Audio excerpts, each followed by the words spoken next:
Burada ışkın alıyorum, dal kesiyorum. Bakın. Yani topladık ama yine de bahçede başaklar kalmış.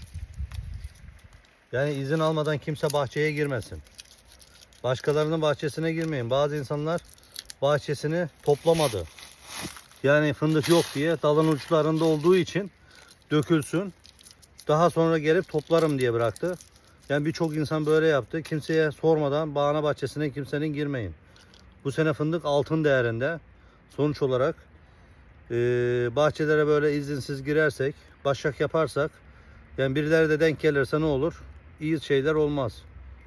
Yani yapmayalım öyle. Bakın. Bu bahçede fındık topladık ama yine de kalmış.